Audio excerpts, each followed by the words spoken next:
Thank you.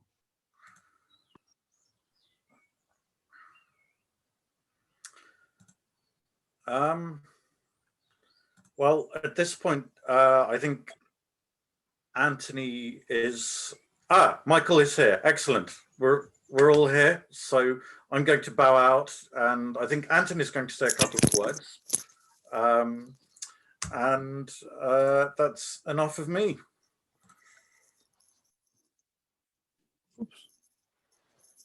So welcome, everyone.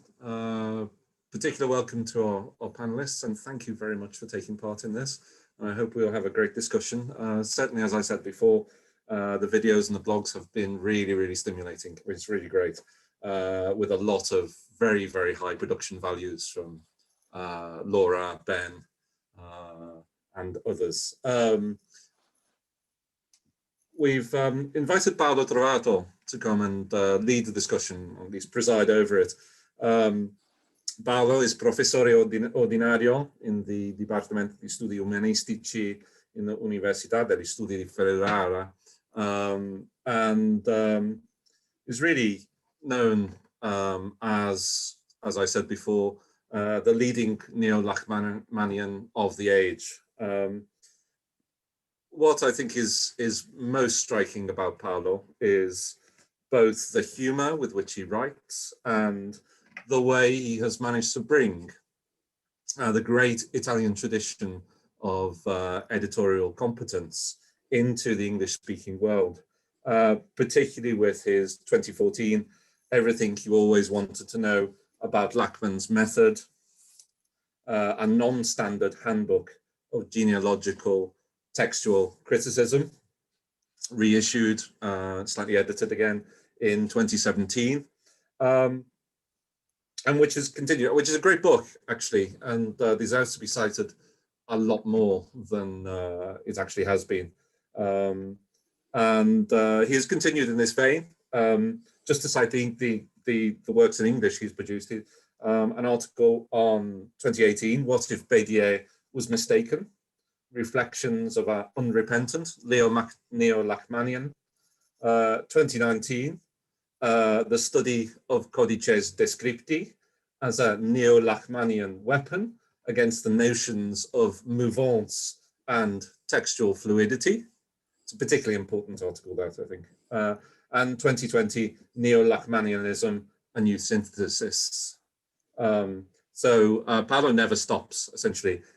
He's also, at the same time as he's writing all this stuff in English, he's also produced really important works on Dante, textual transmission of Dante, Ariosto, and trespassed onto my own field.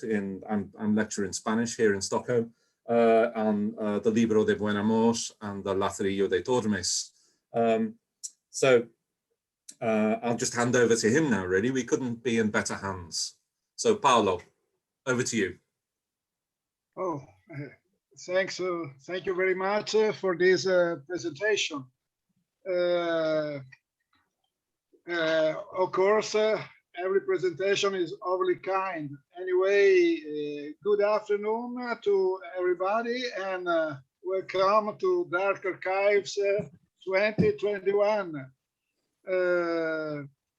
I warmly thank the organizer for inviting me to chair this very interesting meeting, and especially the poor Stephen Pink, who was extremely kind to me, notwithstanding the number of silly and boring questions I asked to him in the last 2 weeks. I also apologize for my English, which, as you hear, is far from perfection. Well, we have a very interesting panel.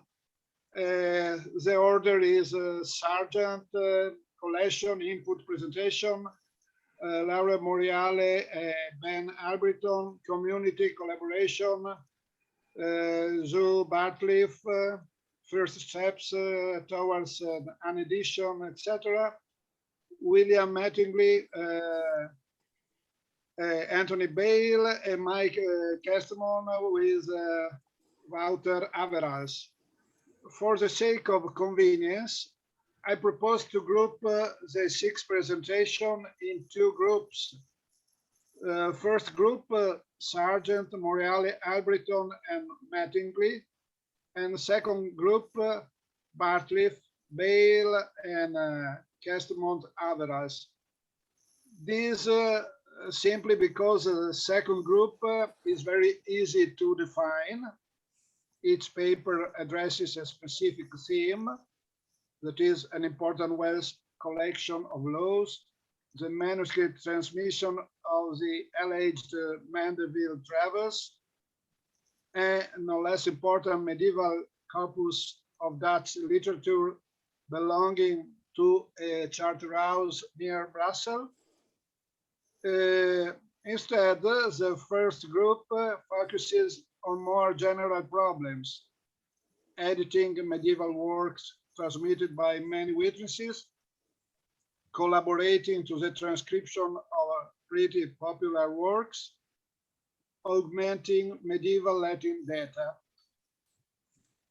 Of course, I did my homework and I have some questions and remarks, but I think that the best thing to do is start with the question of the attendees. And so I invite all the attendees to use the chat. We can make a first round with first 5 questions for group 1 and the first 5 questions for a second group. I repeat, second group is Bartlett, Bale, Castemont, and Averas.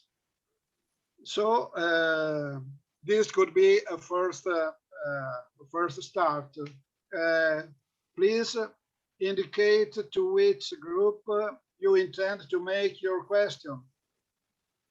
And I think we wait just a little bit to see if there are questions.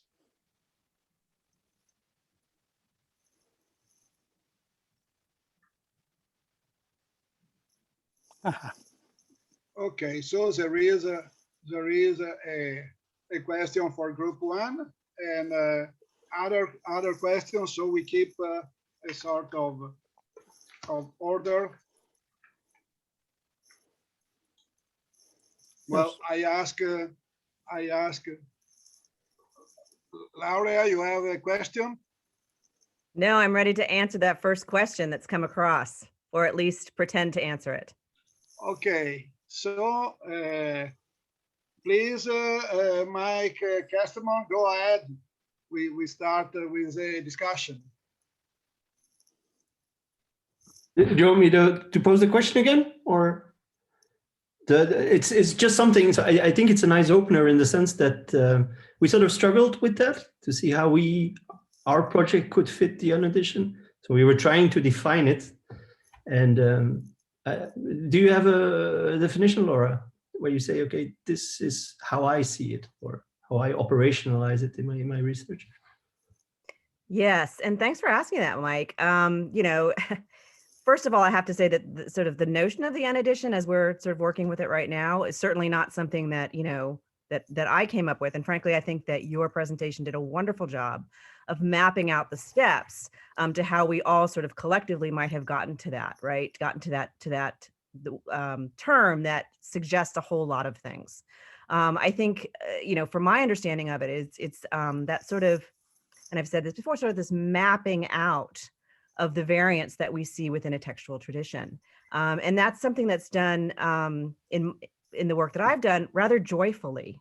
It's a joyful sort of confrontation with that variation that sort of steps away from this notion that we have to bind something up in one recognizable, digestible text, right? And so it is, it's this sort of unspooling of something that's bound together. I think that's rather general, but you know what it means in real terms is that you take whatever witnesses you find, whether manuscript or printed, mind you, even the editions that we all understand from the 19th century, right, could be part of that tradition. And to see where the variation appears. So that's how I would define it. And I'm happy to hear what other people have to say about that. Sure. If I could jump in. My own training is originally Lachmanian, but I've done a number of texts that occur in large numbers of manuscripts, large for Middle English, which means between 50 and 100, not between 300 and 500.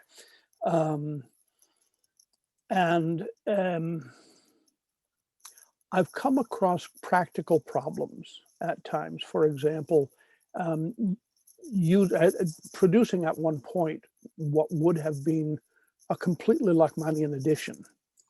I was presented with a number of small choices on the order of, is it the heart or his heart? And the manuscripts are divided. And they're often, in that kind of reading, they're often divided randomly in ways that do not fit the stemma.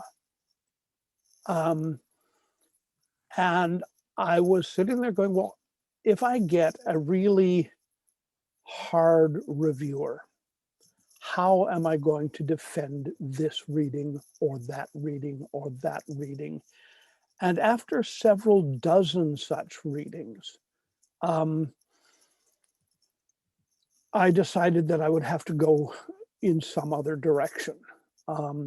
Partly also because the editorial board that I was submitting to was very definitely anti-Lachmanian. They were of the Kane Donaldson school, where basically you read all the manuscripts and you sit there and you grok the eternal meaning of the poet and come up with your edition, which represents no manuscript that was ever written. And so what I have wound up doing is saying, well, what if we were to represent the pleroma of the readings? This is a copy of the Scale of Perfection. This is also a copy of the Scale of Perfection. I can create for you what I think the author wrote. But I also know that it takes a lot of, in New York, I would call it a chutzpah. It takes a lot of personal pride to say, no, I know what the poet had to say. Cool. So I have backed off from that, and I have gone in the other direction. In English, at least, if you call something a critical edition, it means it must be Lachmanian.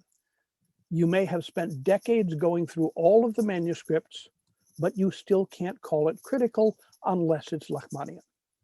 And I thought, well, wait a second, what I'm doing is also critical. Why am I not entitled to use this word? So when Laura came up with, let's call it an UnEdition, I thought, yeah, all right, cool. So that's where I went with it.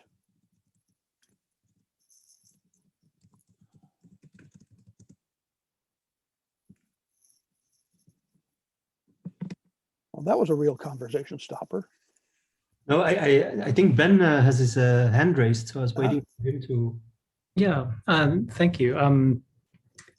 Thinking about the way that both Michael and Laura have responded to this, I wanted to just step back a little bit and talk about how I'm thinking about UnEditions after having worked with Laura fairly closely.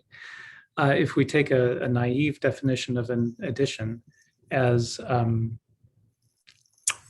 making some text accessible for some audience through some form of mediation, the way I'm looking at UnEditions as we're seeing them develop is thinking more about the pool of messy data that's being produced as these editions are being created, and thinking of our colleagues who are in the second group today particularly. I'm seeing at least as many different approaches to editing as there are groups. So if we think about an UnEdition as a filter on the richly encoded physical object, where we're extracting some element of data and mediating it. My interest in the UnEdition is keeping all of that now digital data together for reuse. And I think this fits in well with the way that William was talking about taking data pools from UnEdition making and repurposing them. So how can we attach these UnEditions to a digital object and keep them? I don't have any dream of a standardized form at this point, but how do we keep these data pools together so that future generations can reuse them and build upon them? That's my take.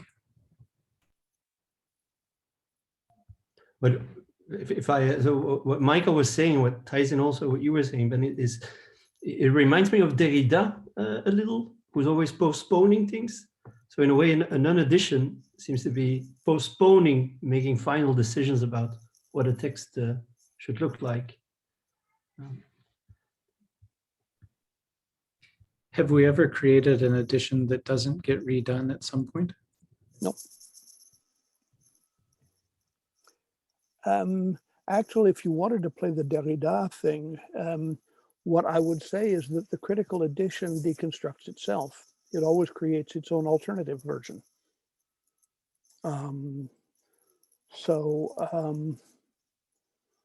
Yeah, I think it is susceptible to a deconstructive analysis.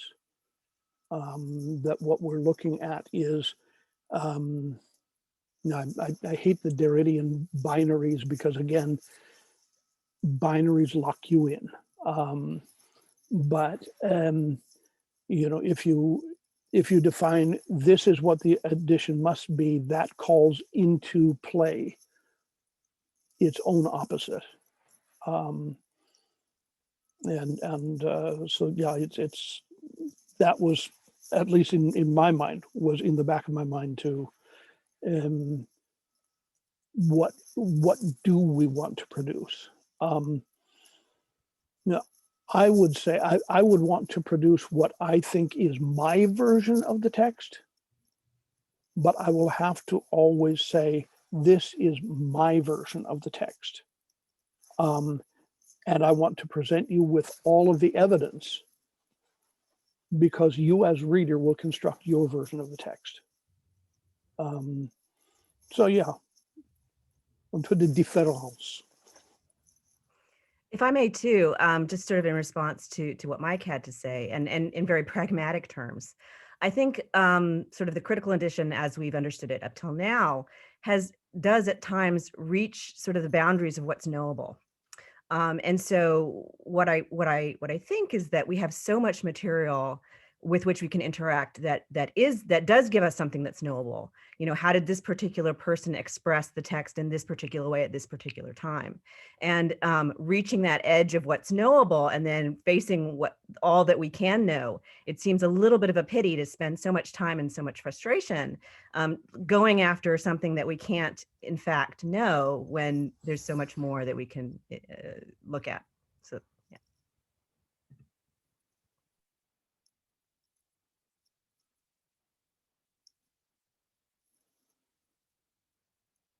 So, any other? Oh, there were some chats in which they were asking, but I think we covered those questions.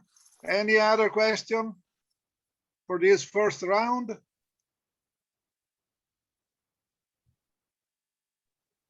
Questions for the second group, so-called the second group?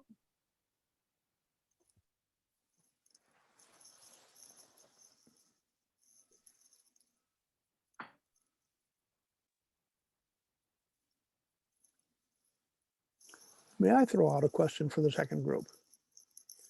Among the Dutch texts that the Carthusians of Herne produced, is there a Dutch translation of Marguerite Porete? Just out of curiosity. I don't think so. No, I don't think so either. I suspect there would not be, but Roosbrook scholars often say, oh, he was obviously acquainted with Marguerite Miraut. I'm not sure. Did he read French? I have no idea, to be honest. I suppose so. But it's not necessary. Which means that all of that scholarship that finds many echoes of Marguerite Porete in Jan van Ruysbroek may be chasing itself across the field somewhere. Just out of curiosity. No, yeah, it could be. So they read that kind of women authors that we know. Yeah. Specifically for Porete. Well, it would have been the kind of text that you would expect the Carthusians of Herne to have. If there was a copy around, they would have had a copy of it. Yeah. Yeah, they had a strong emphasis though on Middle Dutch. So that's maybe right.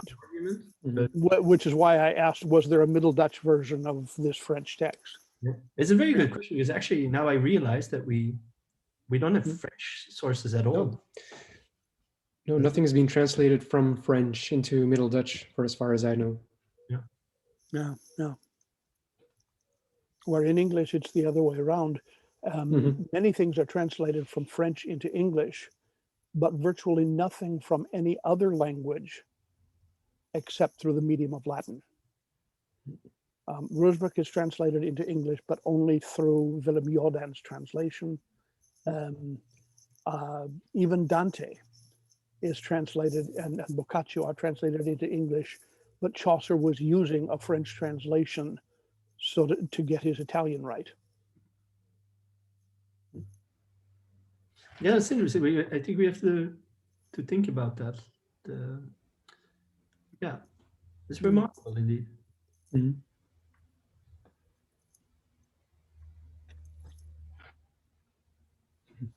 Could I maybe ask for some specific feedback on a point that we developed in our talk, where I think so. When I saw the talks, there was one clear recurrent thing, and that an UnEdition seems to be a very good way to make a philologist from the previous generation very angry, also in many ways. So I think a 19th century scholar would find an UnEdition very upsetting, for instance. But we specifically say that nowadays scholars are going to value availability over accuracy. Is it something that you see too, or yeah? So I think that's a controversial point, and I wanted to discuss that. So yeah, we'd be happy to get feedback on that. From a data science point of view, I will value availability, absolutely. And the reason for that is because accuracy can be mitigated by quantity when you're working in machine learning. And a perfect example of this is how a BERT model was recently trained on Latin by Patrick Burns and Todd Cook. And a BERT model is a method of training that comes out of Google in around 2018. And the entire purpose of BERT is to really do minimal cleaning to your textual data and then feed it to a computer system that'll read it all and generate what we call BERT embeddings, which essentially is the way a machine would understand a word semantically and syntactically. But in the process, because you're working with such a great quantity of data, minimal cleaning is actually possible. And so as a result, you don't care about having flawless data as much as just a large quantity of it. And what you find is that even without that cleaning, and even without it being perfect, a machine can still generalize well on all of that data because it can overlook those odd mistakes here or there. So from a data science point of view, having access to the raw data, regardless of its accuracy, is a huge benefit, because right now we don't have access to as large of a quantity of Latin text as we do for English. The BERT model that came out of Google recently, a few months ago, I think was trained on 1 trillion words. I have a word embeddings on medieval Latin that came out of the Patrologia Latina, which I think clock in at around 10 million words, to give you a sense of how much we don't have access to. I think we also should speak about the affordances that we have with computer-based technologies right now too, in terms of if there's a question about how an editor has interpreted a particular line or word or abbreviation, we can now look at the manuscript copy that's on the screen. Previous attention towards fidelity to various copies was because the printed version was perhaps the only version that a scholar could have access to. They couldn't travel.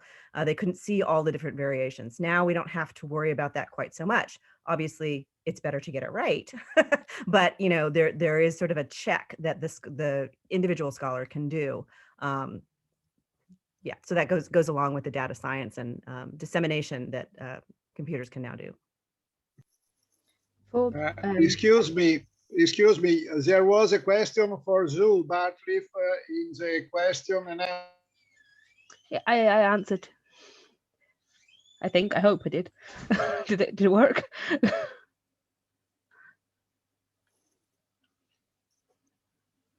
As far as accuracy goes, at least for my area, the prevailing edition was aggregated, so there was a lot missing from it. So if you're looking for accuracy of individual manuscripts, you're not getting that from the edition either. You're missing a large amount of the data set. So at least in my area, that's, I've seen nods, so I'm guessing that's an across the board thing.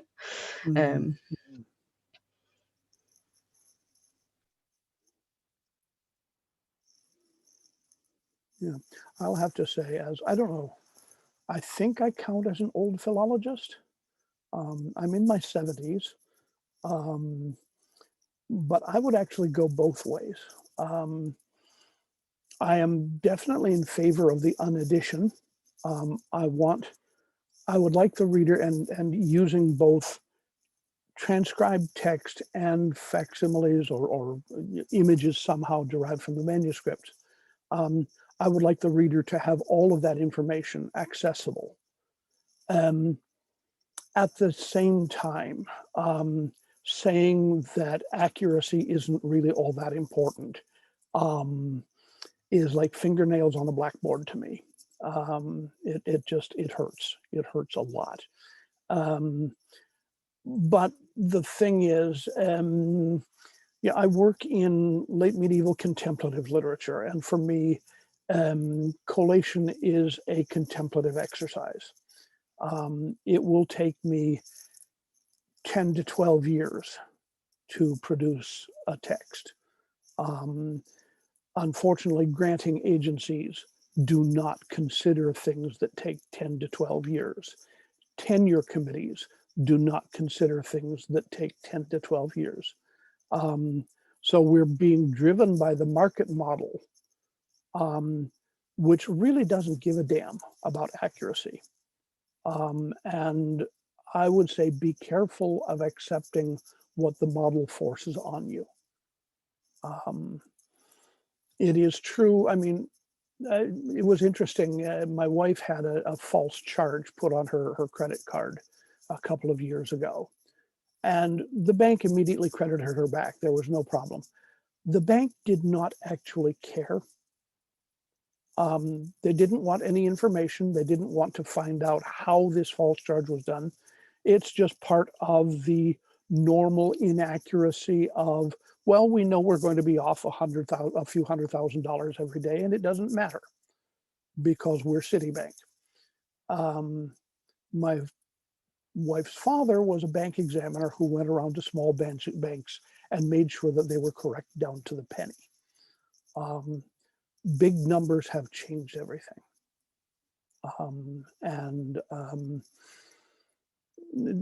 Be careful where you're walking.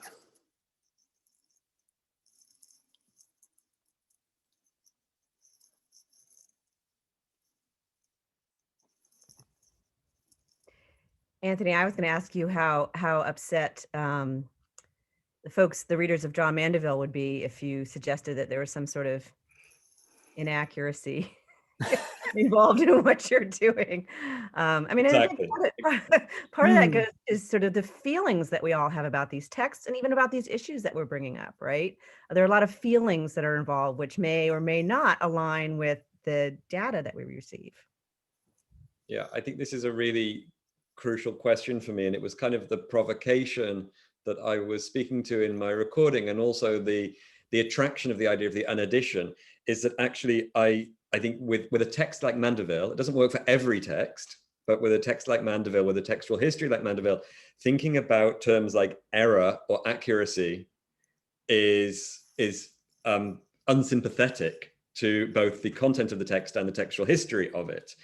And so one of the attractions of the UnEdition is that you can have no preferred reading, and you can also then, you can see how some of what would have once been dismissed as errors are then picked up in certain groups of readers, certain scribes, as established readings. That was one of the points I made in my presentation, is that things that a dissent model can dismiss actually then privileges something which was read by only one person, maybe in 1350s France, versus something which was read by hundreds of people in 1420s England.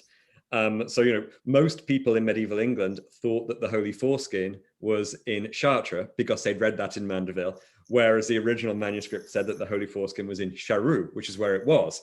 But they didn't know that. So, so the UnEdition, I suppose, takes us back to this idea of creative reiteration, which sidesteps ideas of error. I mean, where I suppose I'm coming at this differently, and like Michael Sargent said, I also was trained as a kind of Lachmanian without really knowing it, because that was the dominant way of thinking about this kind of thing in the last century. But one of the things, one of the desiderata here, one of the two is the text in question, the kind of textual history that you're using, but also the purpose of the edition. When I was working on Mandeville, I was working towards producing an edition for Oxford's World's Classics and a translation, which had to be generally understood. What I'm not so concerned with in my own work is about data and about the digital data that's produced by this. And I suppose the thing I would slightly push back on some of the presentations is the digital side of the UnEdition. What does an UnEdition in print look like? For me, it would be the textual apparatus, the readings, the footnotes would be expanded and would probably be as much on the page as the text in a printed edition. I think partly I'm saying that I've spent so long online over the last year that the idea of reading something like Mandeville on a computer screen is appalling. But also that, I think even with doing a popular edition, endnotes are themselves very inappropriate for the kind of dialogue you're trying to get between apparatus and text, and that you want even an undergraduate student or a lay reader to think about the variety of voices in something like Mandeville. Sorry, I've said enough there. Can I just, sorry, I really like that point, Anthony, you made about how a critical edition has the inherent danger of unmedievalizing a text. That was a really beautiful point, where you're actually creating something that might be correct, but that is fundamentally unrepresentative of what the text circulated, the guise in which it's circulated. I was wondering, isn't a synoptic edition an UnEdition in print?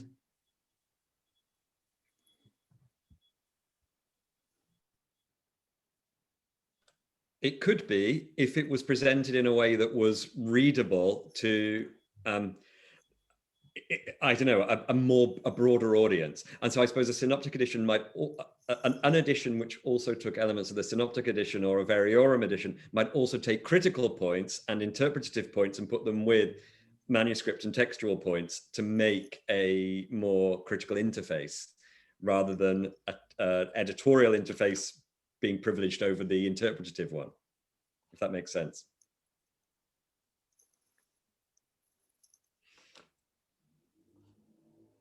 There seems to be sort of two different appreciations of what an UnEdition might do. On the one hand, there's the we might say the Mandeville model, where actually what you're trying to recreate is actually just a lot of variance without any stable text at all. I mean, it looks as though scribes just wrote what they felt like. And then I guess Zoe's model of the legal text and Clotilde Lemarie, who's mentioned her own work on Marbaud's De Ornamentis Verborum, 11th century text there in the chat, that what you're looking for, I guess, is a relatively stable text, but all kinds of different organizations given to the sort of carapace in which it's given. So what you're trying to recreate there is very much a stable text, but no stable order. And in others, it's actually no stable text. Although Mandeville's does seem to have a stable order, apart from the defective version. So I think there's two different types of unedition there that we're actually talking about. One can actually be captured in the level of text by a critical edition, but can't be captured in its order. Or you can give a table at the end, one of these tables of correspondences, which is completely impossible for anyone to read. But that's, for example, my own work on, say, Miracles of Mary. I mean, that's usually how these collections are put together. You just sort of give numbers. It's just like, it looks like, the old-fashioned ways of indicating the distances between cities in that type of tabular form. So, but completely useless because no one could actually make any sense of that. So the idea of actually producing this much more interactive reformulation of the material you have is really attractive, I think. And at the other side, with a constantly fluctuating text, it at least gives the reader a sense of, well, there is nothing authoritative here. Although I think Anthony, you do seem to approve of the idea of sort of giving marks according to readers. So you sort of maybe have it in sort of bigger text as the more the people read it, I would say a little thing. I'm afraid that a question, or one of the questions, isn't if we use the IT and we make an edition in digital, or if we use the old system and we made an edition on paper. But if the edition is good or if the edition is bad, and I am afraid that it's possible to make splendid uneditions and very bad unedition, the same way that it's possible to make good traditional edition on paper and very bad edition. Otherwise, I think we make a sort of crusade on very general points. And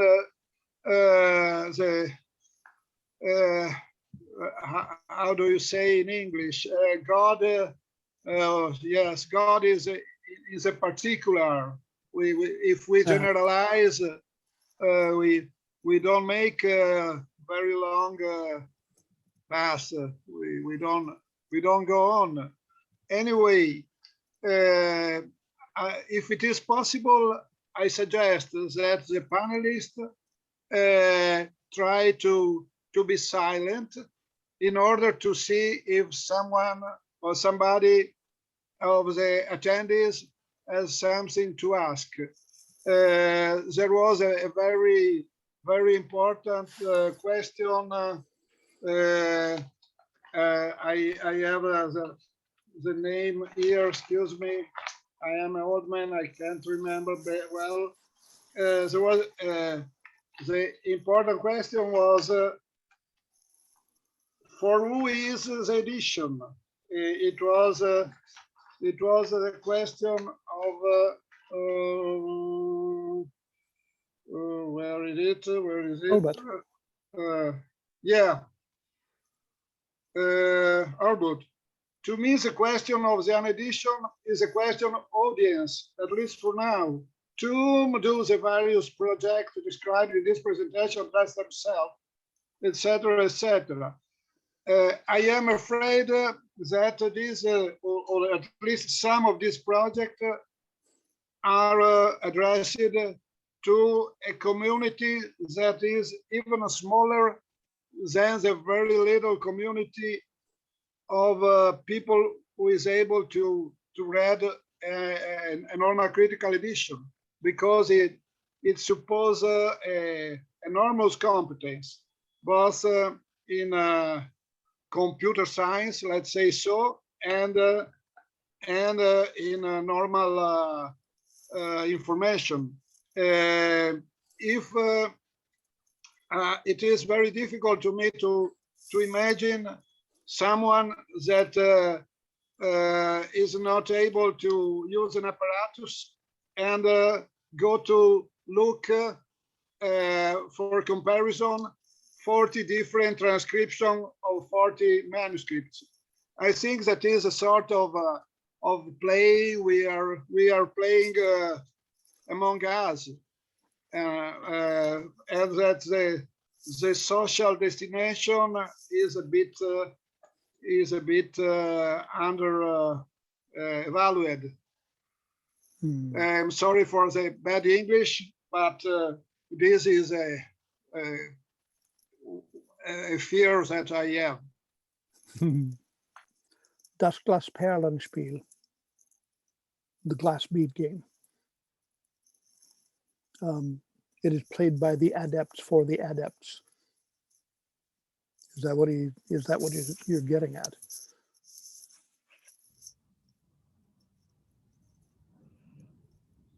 I guess I'm not sure I quite understand the question. I mean, I think it depends on what your goal is for interacting with the text. You know, I can speak just briefly about these transcription challenges that we had, and how we ultimately involved 100 different scholars, and how in effect, it was not only the scholars, but frankly, a lot of the friends that they were talking to while they were doing this. I mean, I know several people have said, oh, I was talking to my sister about this thing that I was doing. And all of a sudden the sister became very interested in La Sfera, which, you know, goodness gracious, who talks about La Sfera? But the point simply is that it depends on what your question is. There are lots of different questions that we can pose to these texts. There's a lot of different information and things that we can find out about reading these texts. If there's only one question, which is, you know, what was the original text, then sure. And if the only methodology is, do we compare these 40 versions of it? Sure. But there are different questions that we can ask of the materials that we have.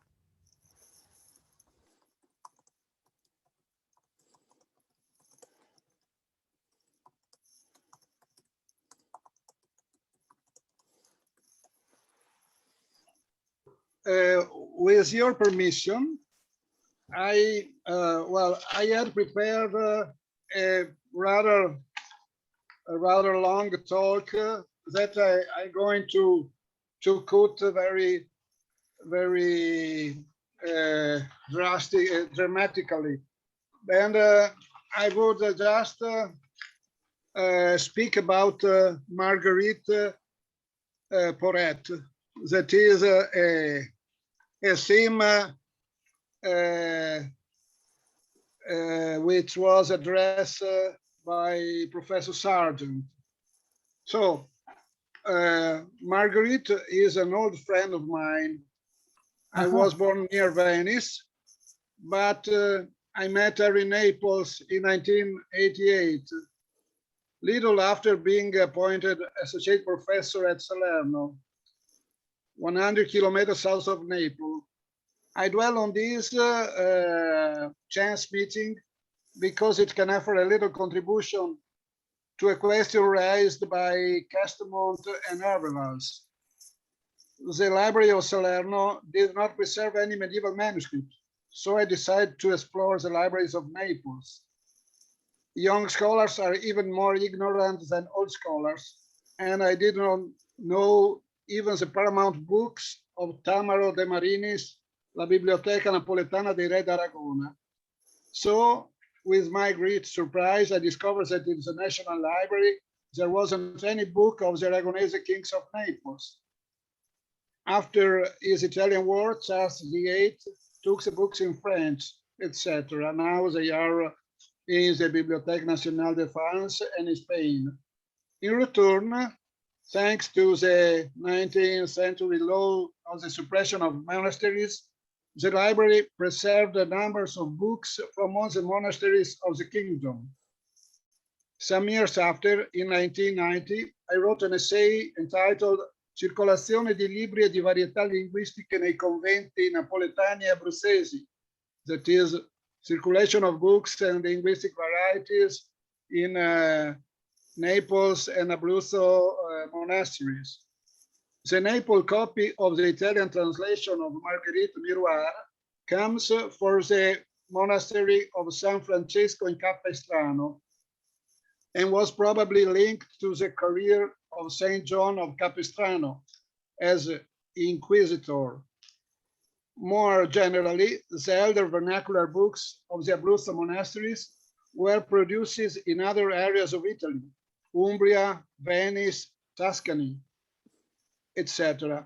These books were very likely second or third copies of a well-established monastery, sent as gift to the new houses of the order, or of order of monks felt particularly close to the order of the donor institution. And I think that this can be an analogy for the situation studied by Kestemon and Avalos. They speak about vernacular manuscript of Red Cloister produced in the monastery of Herne. And they also say that Herne was a true hotspot in the production of and dissemination of vernacular literature. Notwithstanding the proximity to Brussels, I think that a research on the linguistic varnishes of the vernacular books of Red Cloister could be useful to verify some of recent books. I mean, if some of the recent books came from other places. And I also dare imagine that the vernacular books, which are especially interesting for us, should have been a very small part of the libraries of Red Cloister of Herne. But I come back to Marguerite transmissions. There is a lot of interesting things to do, and I would like to start from the conclusions of Sargent. The textual conclusion that I drew from this collection is that neither the French, the English, nor the continental European Latin version is uniformly superior as a representative of what Marguerite may originally have written. The study of this text demands attention to all of the various versions and needs further investigation. In my own experience of genealogical reconstructionist, this is a normal situation. So normal that even I never read in any language the complete dialogue of Marguerite. I was curious to see if I could make a step further in classifying the witnesses. I read in a hurry the extraordinarily rich twin essays on Marguerite Miroir of Professor Sargent. And finally, through Stephen Pink, I asked his courtesy to send me the Excel sheet of the collection that are partially reproduced in his last slide. I apologize, but I would arrive to a point that is the fact that when we make an edition, we run some risk. Yesterday night, I sent to Professor Sargent the following stemma codicum. I hope that Stephen can project the stemma, or maybe you already get it. It is entitled Provisional Stemma. And it was introduced by the following letter. I took the liberty to work on the Excel sheet and I arrived to a crazy idea. See attachment. I hope tomorrow you will tell me what you think about it.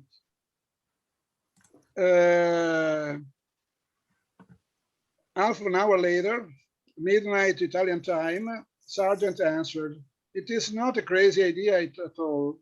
It is, so far as I can see, the only thing that makes sense. 1 point thought. Richard Mitley Latin version is known to be a direct translation of MN. See you tomorrow." So, encouraged by the opinion of a sergeant, I decided that it could be worthwhile to shortly describe how a critical editor is supposed to work. I don't know. Of course, it's a very provisional work. This is a boring decision, but it can be useful, at least to show that the current idea that a recensionist start with a preconceived idea of the correct test is simply false. If you are bored, I can stop immediately. If you're not bored, I can go on for another page. Very,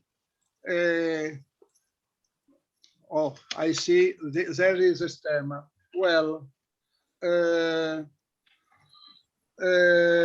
maybe some of you have the copy of the Excel sheet, which, in the word of Sargent, contained a collection of 2 chapter passage that survives in all versions, not as a word-by-word level, but as a level of comparable short phrases. If you want to give me, Pardon? There we are. Okay. Okay. So if you go to the very beginning, this is not the beginning, 2 lines 1, 2, 3, 4. Okay, this is the right direction. So the Excel sheet that I received was made, as you see, line 2, 3, 4, 5. That is all the variants online. Every column is a different manuscript. At the center, Valenciennes and Chantilly, the only 2 French manuscripts.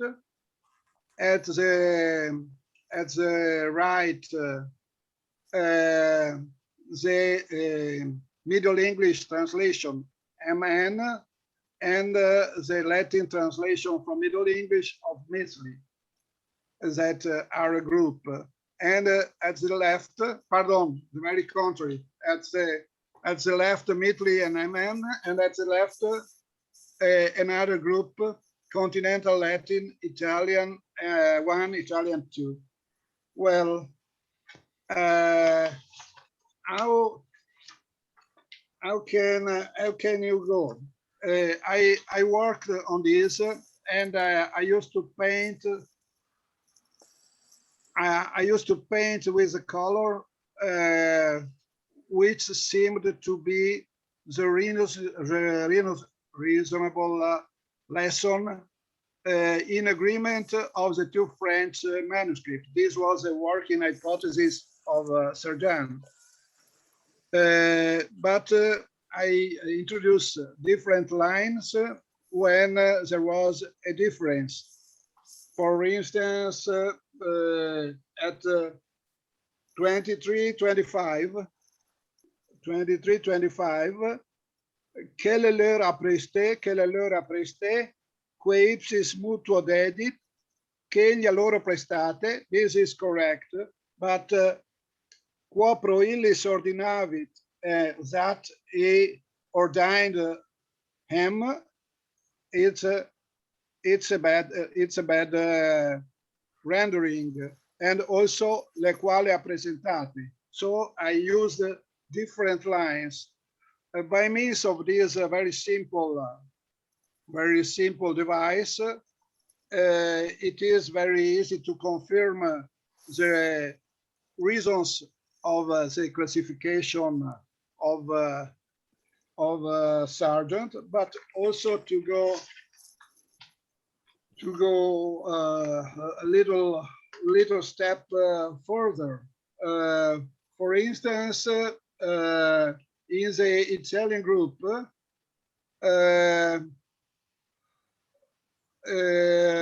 Italian 2 looks more close to the French test than Italian 1 and Latin. For instance, he read at 63, avere signoria, as Valencian and Chantilly, avere signorie, while Italian 1 and Latin read avere dominio, etc., etc. Of course, we are not sure of this. We are not sure of this because there are some things that can work as a counter example. For instance, there are Latinism that notizia, that is in all the Italian and Latin, atomi, that is a very rare word in Italian. So we can keep open also the other way around. There is a quotation from Sargent that is a magnificent piece of philological expertise about line 175. It regards a French reading of a very rare word that is Mamburnia. Mamburnia, that is linked to German, and it means as Sargent say, is a rare form and was apparently completely unfamiliar to both MN and the continental Latin, but it is preserved by the Latin of the Italian group. So you should say, well, he has Mamburnia in a certain form, but this does not mean that the Italian that are simply copies didn't change a very rare and opaque word. So how can we solve this?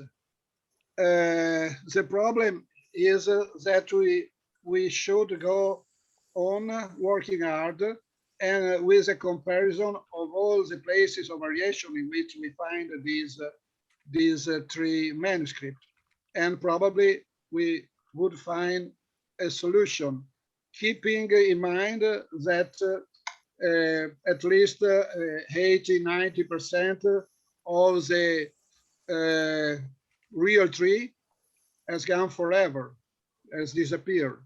So we have only 10 pieces of the puzzle, but the pieces were at least 100. So we can't explain this. Still, there is a relevant factor, which I don't think will be modified. That is the special position of Valenciennes. Valenciennes is a fragment, but is Picard. That is of the same area of Marguerite.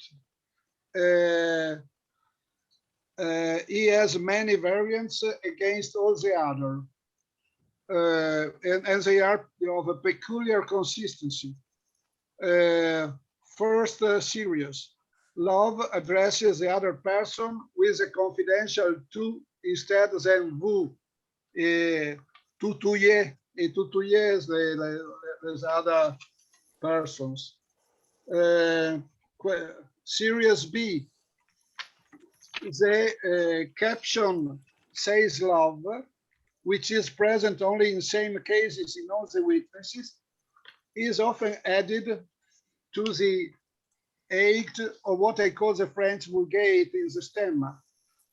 Adding a caption, says love, is clearly a clarifying intervention of a scribe remaker who tries to compensate the lack of adequate punctuation marks to indicate change of turn.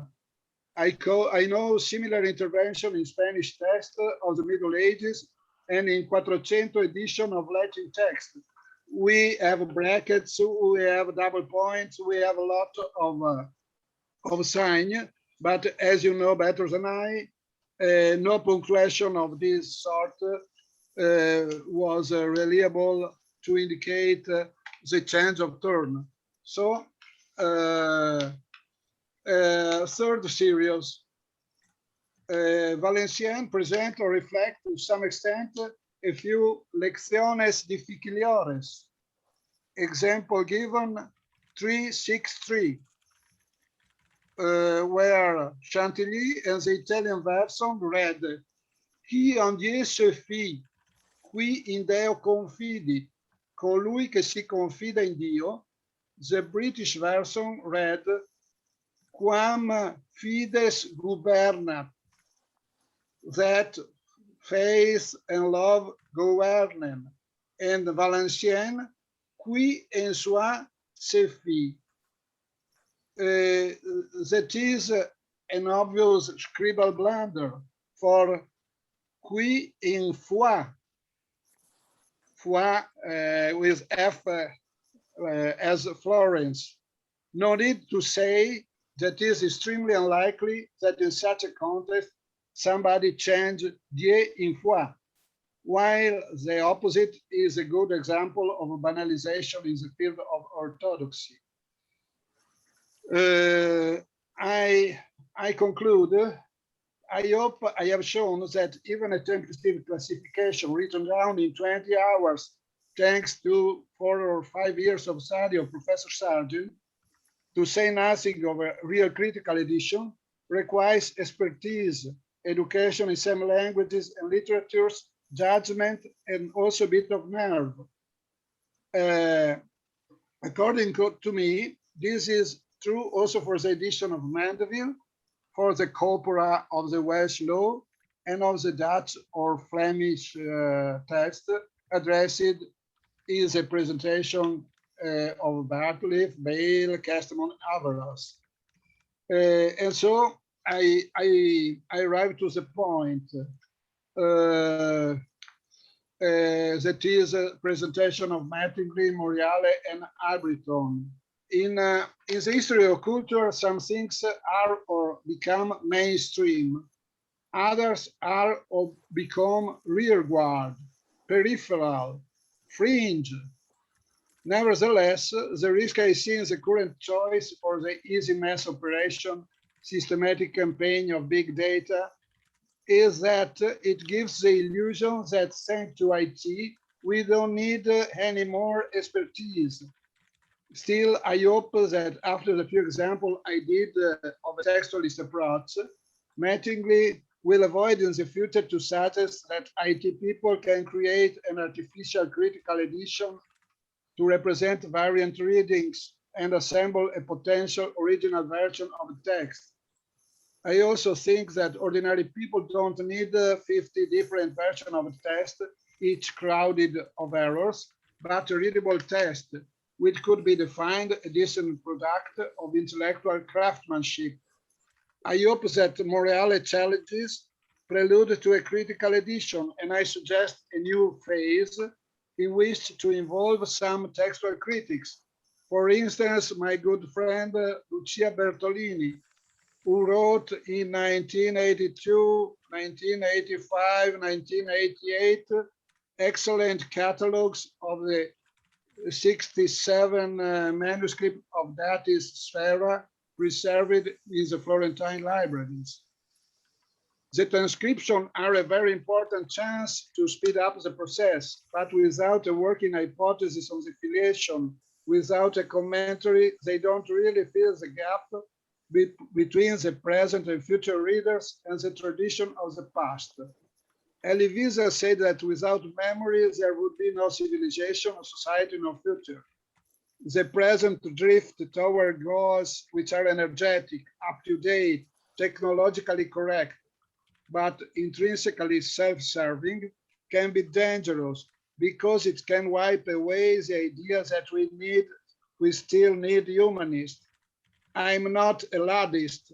I bought my first PC in 1984, and I don't like rhetoric.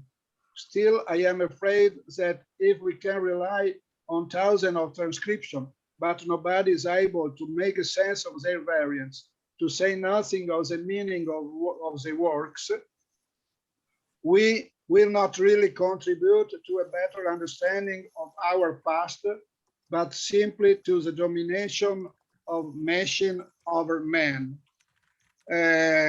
I'm sorry, this is what I tried to write about is a sort of notes that I put together, and this is my idea that I added to all your idea for the sake of discussion. Thanks.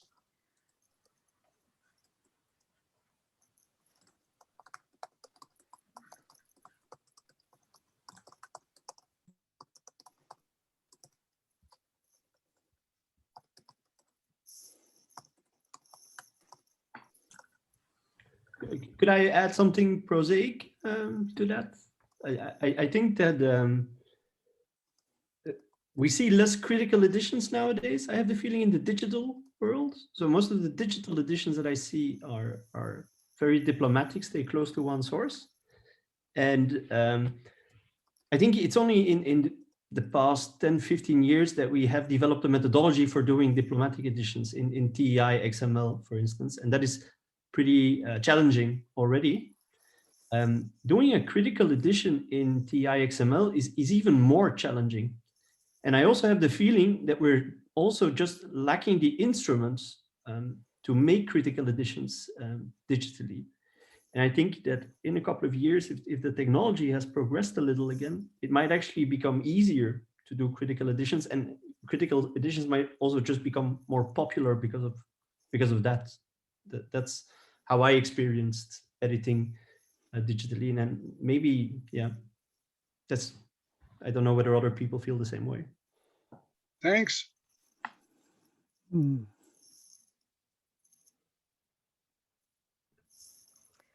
What I might respond to sort of the challenge of, are we giving up expertise just so that we can experience these kinds of texts in some way? I mean, I would sort of ask, how else do we build expertise than by an engagement with the text almost at any level? Back to these challenges that we were talking about. There was, there were a lot of people who wrote to me and said, "Hey, I can't do this challenge for this Italian text because I don't read Italian." At which point I said, "You know what? Just join. And there's going to be 9 other people on your team, some of whom will know Italian and who will, teach you how to do this." And so I don't think once again, I don't think we're talking about a binary. I don't think it's either you have critical editions or you don't have any expertise that's brought to the tradition. I think that we have a new way to experience and to engage with these texts that can bring more people to the table. And eventually some of those people will go off and become experts in Italian philology or French philology, and some people won't. But you will at least have built an audience, which I think is extraordinarily important in terms of talking about the future of the humanities. We do need to have an audience, and we do need to be, to some extent, as open as we can be about who can play. So I have a great deal of respect for the work and the expertise is done, but I don't think, once again, that it's a zero-sum game there. I would go a bit further than that, Laura. Thank you. I really agree with you, but also I'd say that with some of the texts we're talking about, like the Mirror of the Nicholas Love's Mirror or Mandeville, these are precisely texts in the Middle Ages for ordinary people, and so why would we want to dispossess that kind of cultural mentality through the academic presentation of them? And so I think one of the directions that we're thinking about here, not that I have an answer to it, is how we then put in that kind of sense of community, that sense of democracy or leveling, which precisely edits the text correctly or sympathetically, but at the same time allows more voices to be heard and more voices to be involved. And also building, again, if you don't mind, it's distinguishing between like expertise and elitism almost, because certainly people might have access to things other people wouldn't. And that's not necessarily saying other people aren't experts. It's just they're experts in a different way and building on different skills and contributing different areas as well.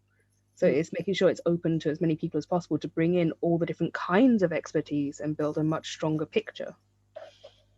You know, it's interesting, actually, at the beginning of the Chaucer Society, William Morris produced a series of parallel text. They open up like ledger books, parallel text versions of the Canterbury Tales. And his idea is that that would democratize the reading of the text.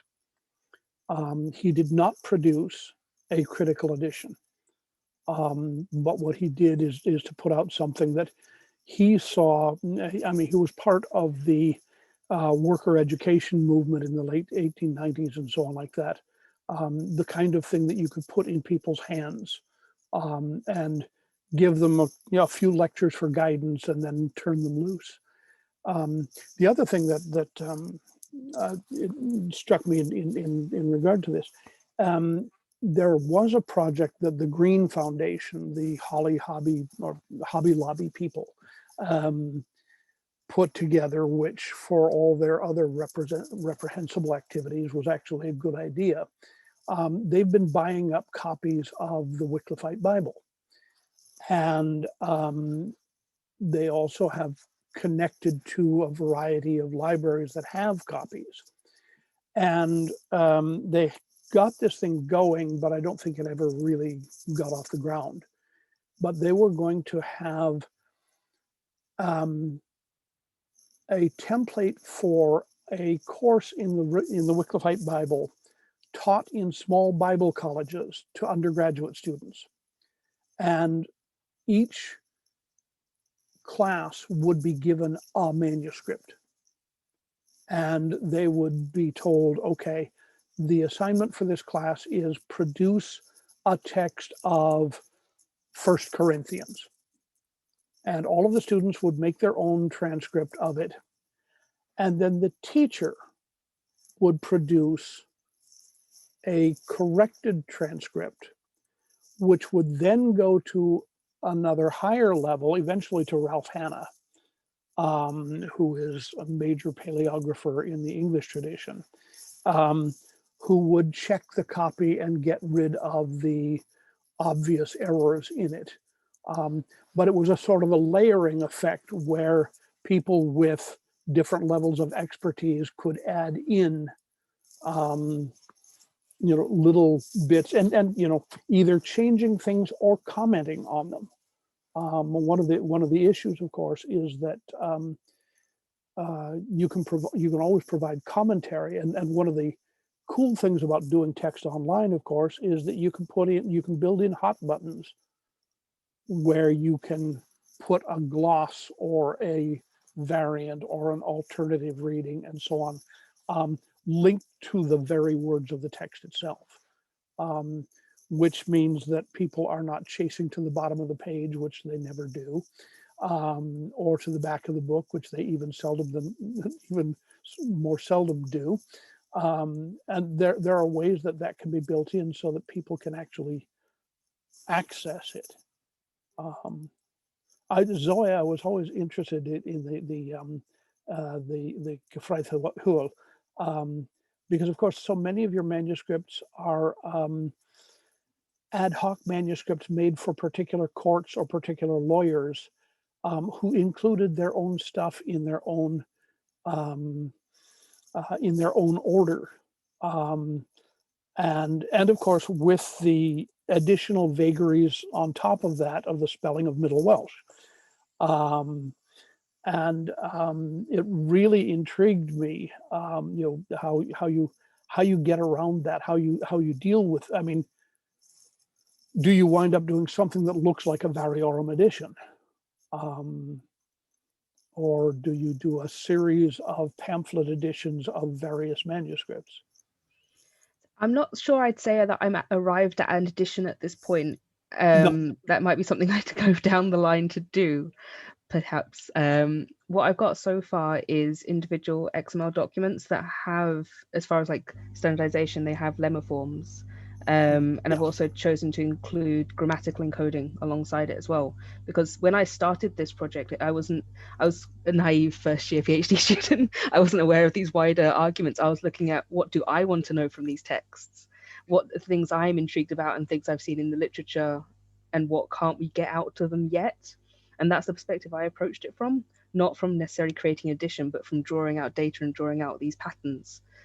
So it's only been more recently that I've thought about the different structures and the UnEdition kind of approach to these texts. As far as what it could look like, that is a much harder question. That there are a few. Oh, thank you. I think it worked. I passed my Viva, so that's good. So for the UnEdition, I'm a big fan of like the flexibility of the digital format and letting you flip between different things, as you were saying, adding in like hot buttons. And I put an example of one I particularly like in the chat. I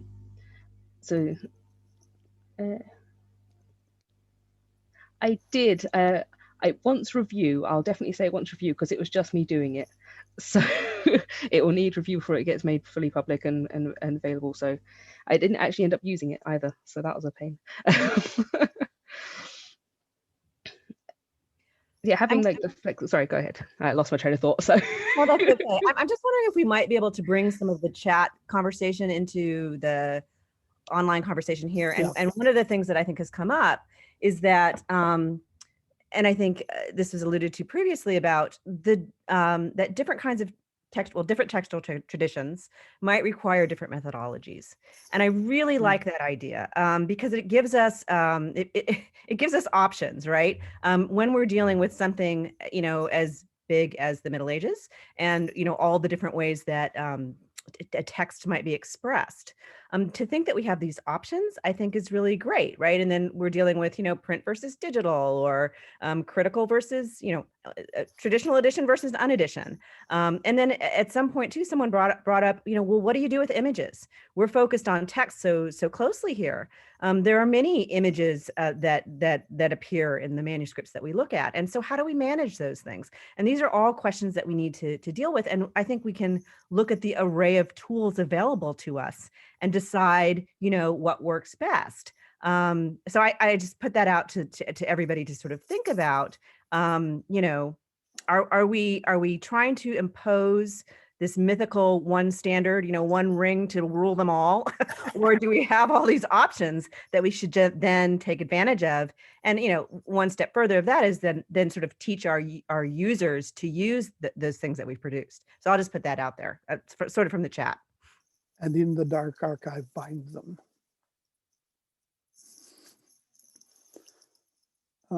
Yeah, I agree with the different purposes. Before I forget, Zoe, may I have your email after this? Because part of speech tagged text for Middle Welsh would be particularly useful for the CLTK, which I don't think right now represents Middle Welsh at all. I did it manually, but there is a project that I can link you to that is doing that. Oh, that'd be great. Thank you. And then kind of tying in, like Laura was doing with the chat, there was a question posed by Dorothy Africa way up above, and it ties into some of the criticisms of using machines and bringing them into this as well. And her question was on how is a BERT model or word embeddings in general, how will they handle the abbreviations and the different symbols that you see in medieval manuscripts that aren't representative of what we would call normalized forms of Latin words, right? And so that question ties into exactly why the UnEdition is justifiable for one specific purpose. And this is a really uncomfortable statement, but it's a harsh truth. Within the next 10, 15 years, the role of the paleographer is going to fundamentally change from the person who does the transcribing to the person who validates what a machine transcribes. Computer vision is making leaps and bounds. And even with medieval scripts, it's occurring in a couple different places, but significantly at the Vatican, which I alluded to in my presentation. So then imagine this scenario in which there's, let's say, 98% accurate model that can transcribe. You'd have different models, but transcribe any potential script out there, all the major ones for medieval hands. What's going to happen then when all of these thousands of manuscripts are automatically transcribed in a matter of a week? you're going to have a whole bunch of data, textual data, that doesn't look like normalized Latin, but looks like exactly what an UnEdition would produce. So in the meantime, until we get to that stage, which we'll start seeing that in the next, like I said, 5 to 15 years, somewhere in that range. In the meantime, leverage the power of the UnEdition to start training models for what comes next, which are text analysis models, NLP models, that are trained to handle those characters and those variances. And Dorothy Africa's question is perfect for this, because it was, can a BERT model handle abbreviations? And the answer is absolutely yes. It absolutely can. And it would be viewed no differently than any other word. A machine doesn't look at a word the way you or I would. It views it as a numerical array. So if that numerical array has Latin characters, great. If it's got a what we would call a semicolon to represent ibus, that's fine too. It doesn't matter. It would represent those as two separate vectors in space, but with enough additions like that, with enough text that are represented like that, with enough text augmented to be forced to look like that, you can get a model that will have the vector space for a word normalized being very close, if not directly adjacent to, and let's just say 500 dimensions of space and vector space, be normalized so that those two would be recognized as highly, highly similar. So close so that the similarity could be made to not just justify synonyms, rather the exact same word. And this is how word vectors work. Now, the question was actually about BERT. Now, I can answer that question better by explaining how word embeddings work. Word embeddings are trained on typically word-to-vec models. They read an entire corpus and they'll hone all the different words based on syntactical similarity and semantical usage over the entire corpus. And words that are similar will appear closer together in 500-dimensional numerical space. Long story short, BERT models are a little bit different. They're trained in kind of the same way, but they do a masking thing, which I can get into if somebody wants me to talk about that. But the benefit of BERT over word-to-vec models is that a BERT model doesn't just assign a vector space to an individual word.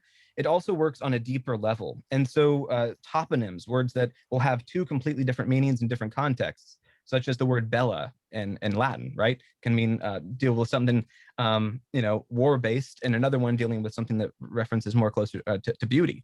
These are two different words. And if you look at word vectors, the best ones that are trained on word-to-vec models, they're not going to be able to catch that distinction because both of those different vectors are being honed together.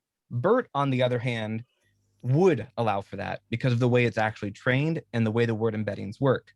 So the answer is not only that you can represent these, but with BERT, which is the future of NLP as far as we know right now, those representations of the abbreviations and ligatures that you would have in the manuscript of an UnEdition would be even closer aligned and be able to represent the subtle nuances.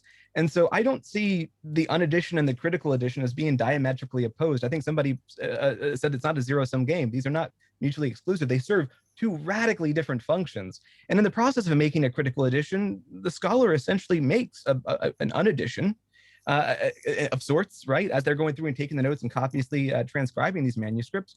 Why not make those available as well, even if it's a solo endeavor, because they can be used to do radically powerful things in machine learning that we don't have access to right now.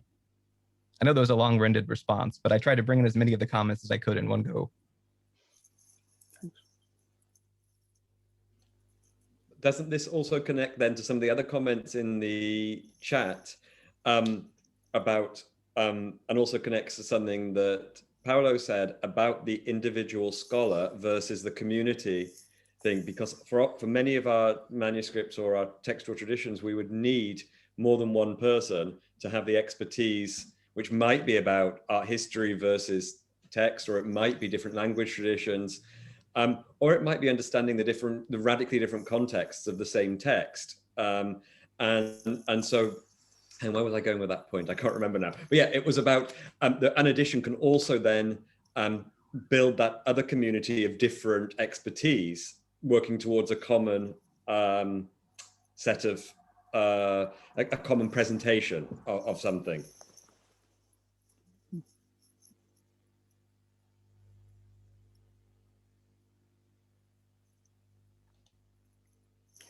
This was part of the imaginary idea that I came up with at first.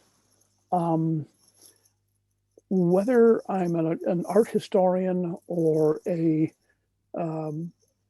scholar of medieval theological works or geographic works or French language literature of the 14th century or whatever, we all have different directions that we're accessing the same material, which is where I was struck by the image of entities floating in cyberspace.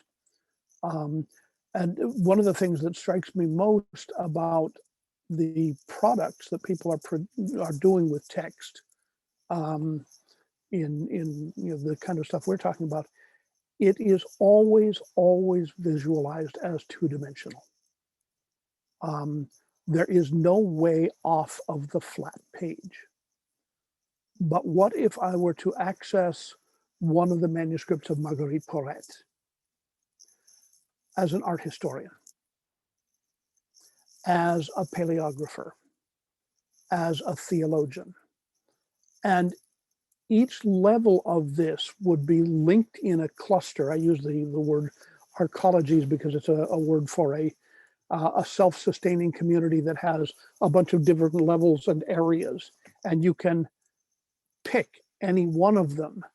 And if I pick this manuscript and I'm looking for aspects of Italian grammar in the 15th century, it will provide me with links to other texts that should be looked at from that direction. If I'm looking for textual affiliations of manuscripts of Marguerite Porete, it will provide me with a different set of links. But the thing that struck me is, what if we were to somehow cluster entities, whether it's the manuscripts, the texts, the pictures, the hand of a particular artist, and each one of them done with the linkages that are appropriate to that field of expertise, so that we can look at all of these things simultaneously as we wish. That, rather than producing, well, okay, this is a critical edition which will only be readable by another scholar in this field.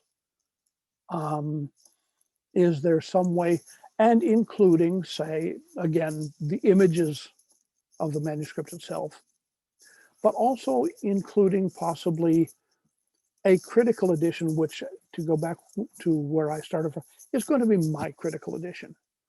And somebody's going to come along and replace it with, hopefully, a better critical edition, but at least an other critical edition. And say, where is my copy of the Travels of John Mandeville here? A modern day English translation of it, or French, or whatever. That all of these things can be linked so that different people with different expertises can all access them. Because so far we're all, because computer work is still in its infancy, we're all still approaching things from one direction. And what interests me is, how many directions can we build in? Anyhow, sorry, I take up time here.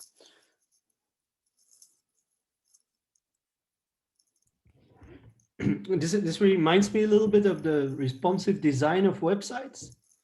Because you have one website, but when you access the website with a smartphone, it's going to look differently than on a large screen. So in a way, that's what you want for editions too, that the edition morphs as a function of the reader. Maybe one day. I think this is what we should be looking towards and trying to build towards. We're building one end of a bridge. We don't know yet where the other end of the bridge is going to be. We don't even know how far out it's going to go.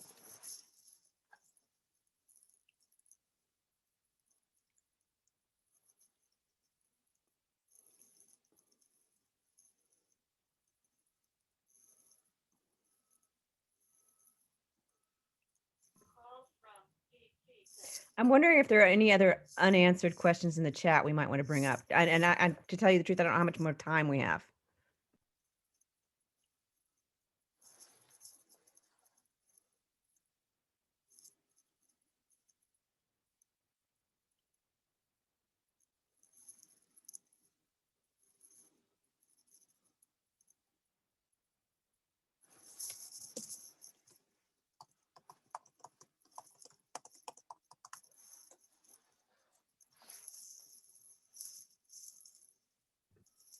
Stephen, how much more time are we allotted at this point?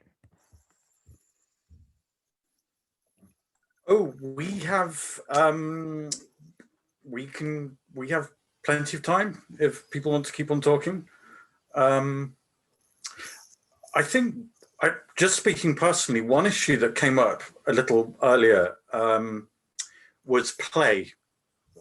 And in fact, I remember Ben Albritton talking about, at Dark Archives, talking about play and the ludic, and the fact that, you know, once we've moved beyond this kind of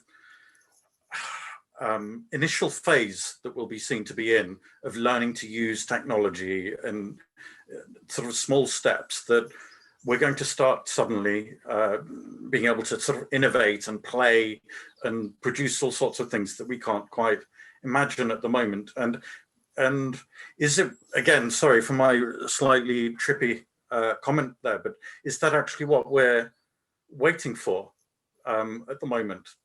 We haven't quite imagined the means of being able to grasp all of this data, or does it already exist? As Michael says, every text is a trip. You know, words already the richest. You know, other than, well, maybe I was suggesting drugs there and words. I'm not sure, but I thought you were. You know, a word's not already the richest means we have of creating detailed, immersive universes in every way. By which I mean the narrative, you know, on the page.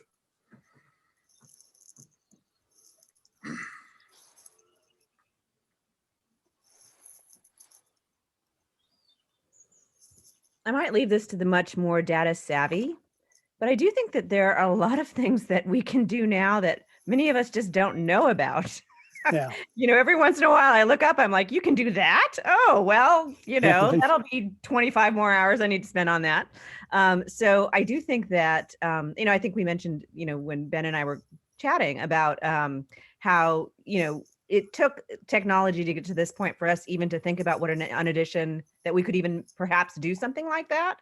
And I think that it's wonderful in venues like this where we start to talk about people who have particular interests in, you know, humanist questions, but those people who have expertise, much more expertise in tech, to let us know, hey, you can do that. And once we start having those conversations where we say, as Michael was suggesting, wouldn't that be great if we could kind of shape our editions to our users? Wouldn't that be a great idea? You know, I think that I mean, I don't know if there's anyone who's doing that right now, but there are a lot more possibilities out there than many of us are aware of because we're so focused on our tenure and promotion or whatever it is that we're doing, our next thing. And so I think that having those sort of cross-disciplinary conversations are what give way to open up all those sorts of possibilities that perhaps you're suggesting, Stephen. Play tends to lead to unexpected and fun innovation, I think. I mean, a great example of this from, again, I'm going to machine learning, but with neural networks, as most good ideas happen, people were sitting at a bar and one individual thought to himself, what if we had two networks that competed against each other? And thus was born what we call today a GAN, or a generative adversarial neural network. And it was just a fun idea that ended up creating a new method for training neural networks, which today we all actually see regularly in the news. It's the basis for deepfakes. It's a computer system that can generate very, very good fake things. And just the idea of using these innovative ways or new technologies and playing with them might lead to interesting ideas. What if you took that concept and had a neural network that could generate fake charters or fake diplomas, and in the medieval sense of a diploma, right? To actually then have a forgery detector potentially that could actually identify forged charters. I mean, I don't know if that's actually possible, but my point is that playing with ideas tends to lead to really interesting innovations that you wouldn't have thought of before. I mean, you're going to have probably 99% of it'll be bad, but that 1% that's good is going to be really good, and it wouldn't have happened otherwise, probably.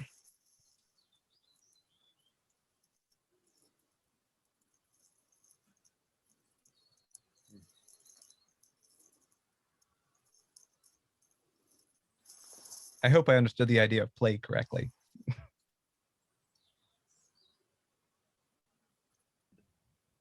Well, it's what you're doing when you should really be doing something else, right? We all should be doing something else, but then oftentimes that play does lead to these innovations. And frankly, to me, I think that's, what a lot of the texts that we enjoy so much. Those are the ones that we choose to read because they're fun, right? Because someone should have been doing something and they ended up writing this thing that we all enjoy. So yeah, I think play is vital to, what we're all trying to study. I had one more question, if I may ask it, which is, if we were all locked in a room and told that we couldn't come out until we'd actually produced a workable model, a workable prototype of an UnEdition for some of the text, some of the UnEditions that have been imagined for us by Anthony and by Zoe, by Michael, how would we do it? What would it look like? Using what we have available to us now in terms of technologies and skills and so on. And I suppose I could give you an unlimited budget, but no Star Trek technology or time travel or anything.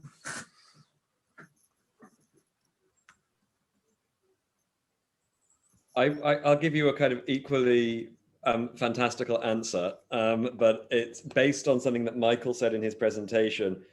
The phrase I wrote down was all readings of all versions of the text. So I'd want my UnEdition to have all of them, but not for them all to be present. So it would be a bit like those choose your own adventure novels, where you can click through to different directions or different pathways through the text, but there's a radical flatness of hierarchy, where you're not privileging one authorial or one particular version, where you're allowing people to read medievally. So we're not dismissing an era or a pathway, we're allowing them to read that version. So that's my my equally impossible answer to the impossible question. My current vision is sort of like, as you're saying, having all versions and be able to navigate through them. So having like, it's something I've been exploring for a different project. I'm working on an archive. I'm looking at like file systems. Is having like a radial thing where you can look at, like, navigate down through redactions and then link between them and sort of go down to a text level or look at it at a higher level of granularity and sort of and the ones I'm using are really are fun. They're very playful because they reshape as you click on them, and you can sort of reshape the collection as you want it to, and sort of move around and play with it and discover things.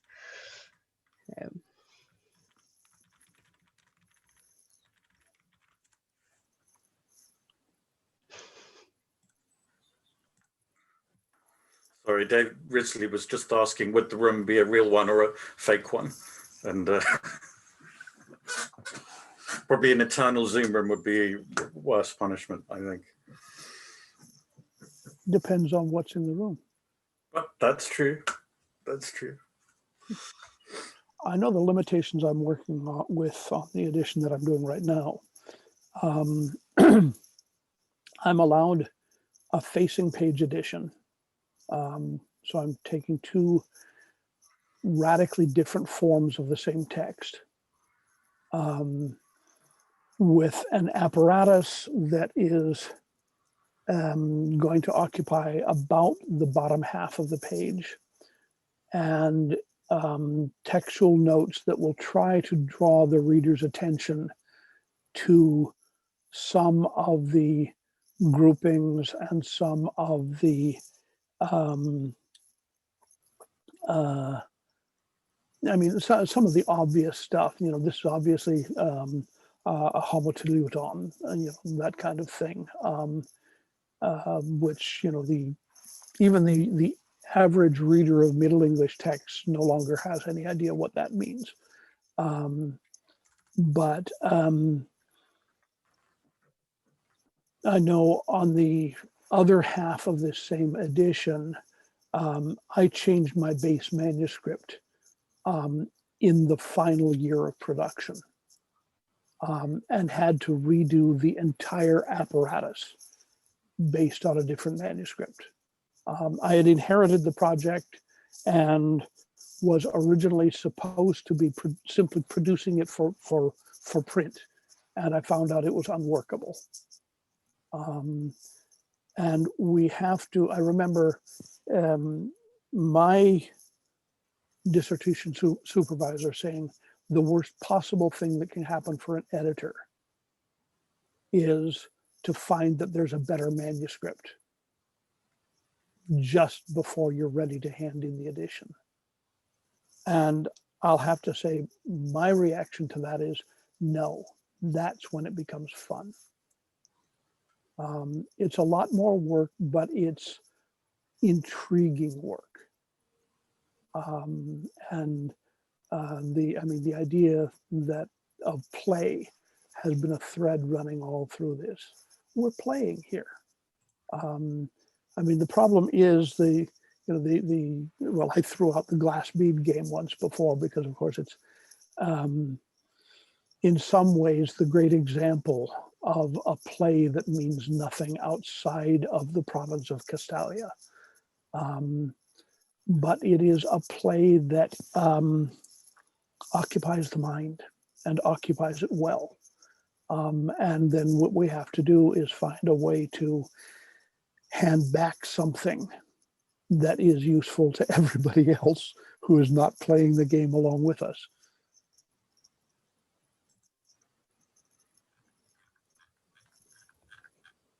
Are we interested at all in pragmatic answers to this crazy question?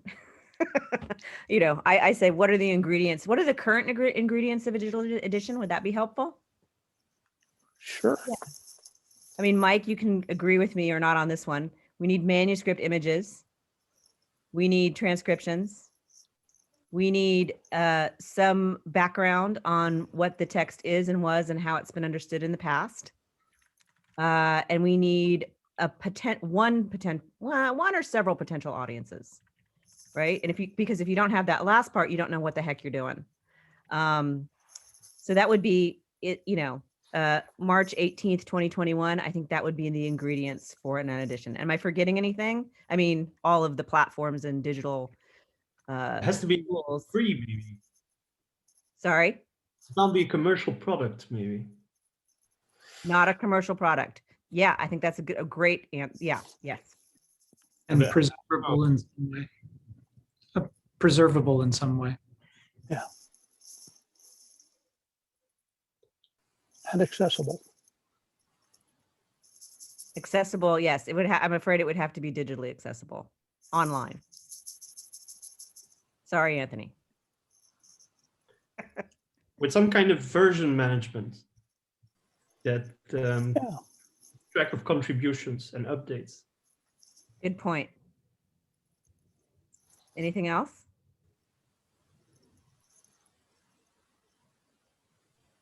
It has to be playful.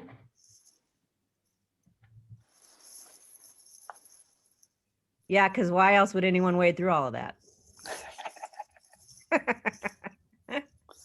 A question's also just appeared in the chat about in the Q&A section about UnEditions being useful. And something being playful doesn't need to be useful. It can be a pleasure rather than a use. But also, I think the second part of the question about are there enough readers out there is a really important question about the way publishing markets have previously dominated what medieval texts we've been able to have, and what's on university syllabus, what's on what's famous, what's canonical, and so I think that's also another kind of flattening possibility here. And some of the texts that are less familiar, or some of the versions of text, that would be really exciting. And I'm thinking about Mandeville. So much has been dominated by the French and English traditions, but thinking about, an UnEdition would allow us to put Gaelic and Danish or Latin traditions alongside these dominant ones, which would be hugely valuable for scholars and for readers in those language communities or national communities.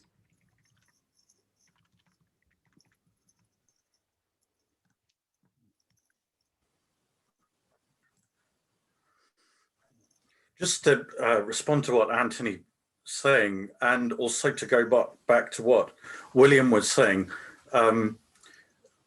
you'd think the publishers would begin to be looking at this very closely, because they are facing us, you know, there's a brand new archive that's coming into being, that it is the duty of people to research, and they will find ways of researching it and representing it. And if the commercial publishers don't keep up with it, then their products will no longer be you know, as useful as they might be. So you know, one would think that they're looking at this, or that some people within those companies are looking very closely now at what's happening.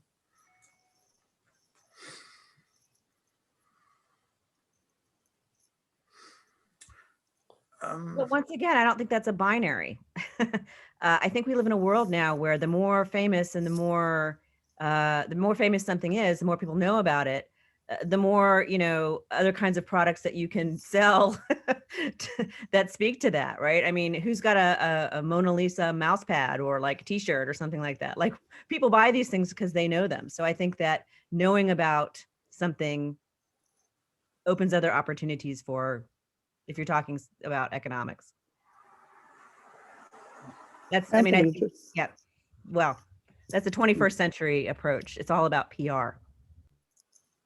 And along the same line, I'm wondering, Anthony, would you be interested in producing a script for a miniseries on Mandeville? I think you could align the episodes any way you want, or even leave one out. Maybe an animated cartoon. Yeah, absolutely. Absolutely. Yeah, you could have your Egypt gap. You could have your German itinerary. You could have your Danish interruption. Absolutely. Yeah, I think it would work well. And do it in all those different languages as well. Cool. And done by you because you know the text, rather than by the people who usually do produce miniseries. But of course, I mean, I only know the English and French texts. And well, so get to work. I wouldn't even pretend to know all the languages. I think we have a question here from Jane Roberts, who's been amongst the attendees, and I'm just bringing onto the panel so that she can ask it. You there, Jane?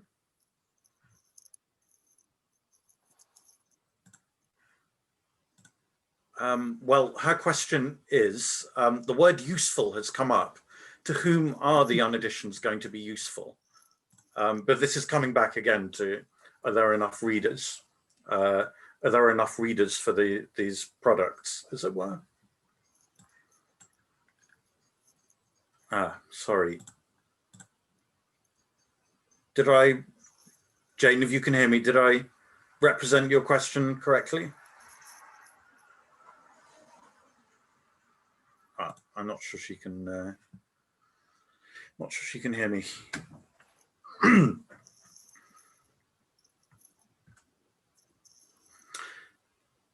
I'm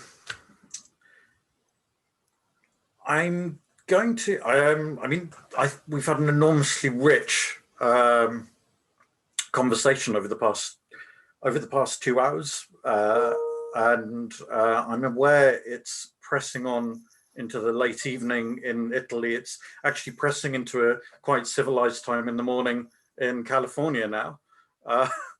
But I just wanted to ask Professor Travato again if he had something in the way of concluding comments about what's been discussed over the course of the last couple of hours.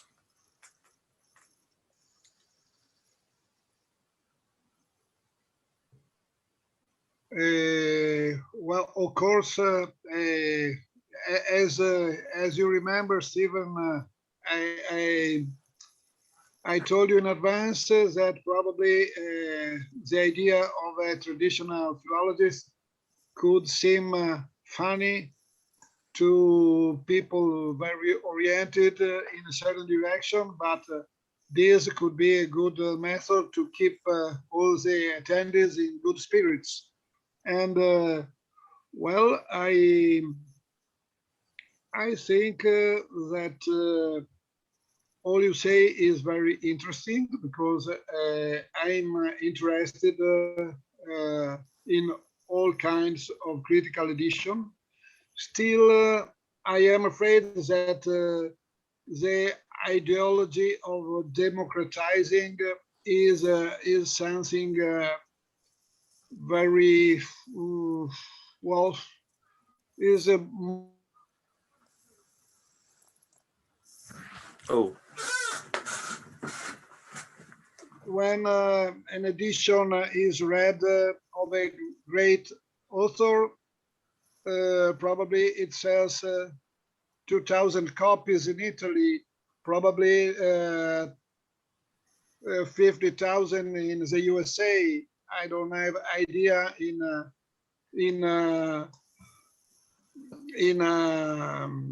England, in Great Britain, but I really find it difficult to imagine all this democracy of people willing to read 50 different versions with mistakes of the same text. I understand that this is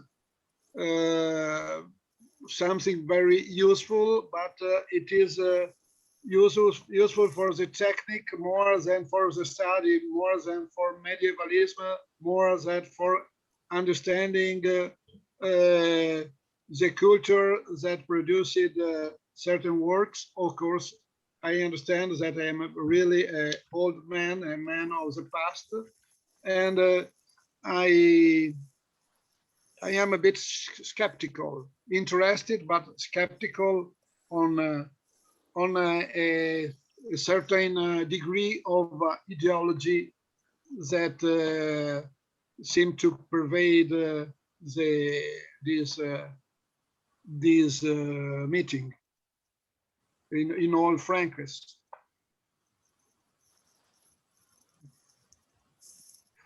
my question was never that paper edition is good and digital is not good.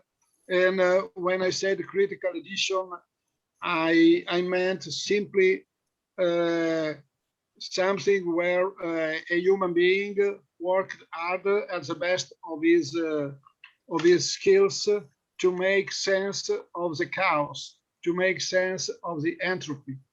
If we abdicate to this, I think it's really little interest, at least for me.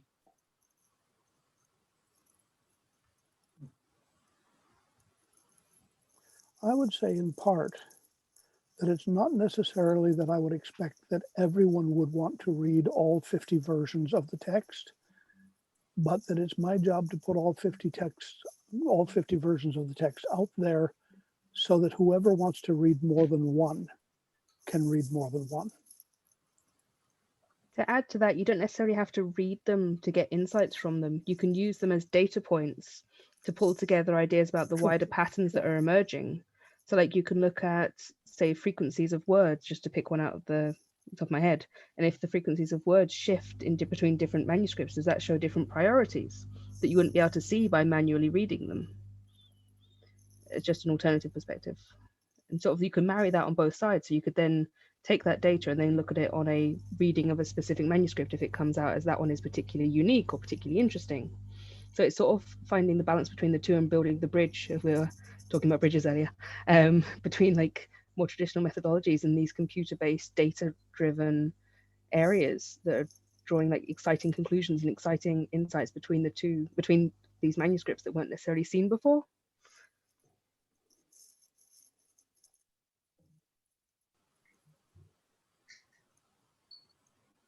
Well, yeah, and I think Zoe, that your project exemplifies the different kinds of questions that we might be able to ask, and that texts are more than one thing. They're more than one.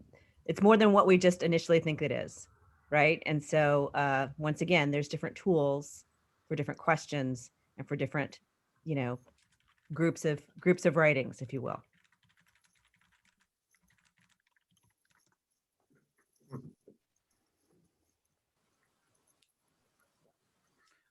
I just wanted to make also one sort of final comment from my point of view, that what the last 2 hours have really brought back to me is what a, I'm sorry, this sounds a rather odd phrase, but what a wonderful crisis we're in at the moment.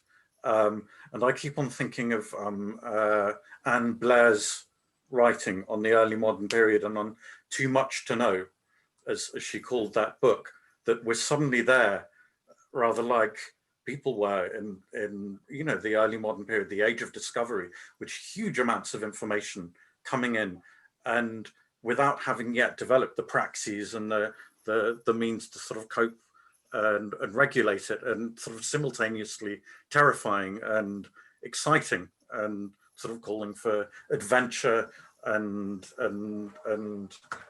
discovery. And that's really what's come across to me again so strongly in the last couple of hours.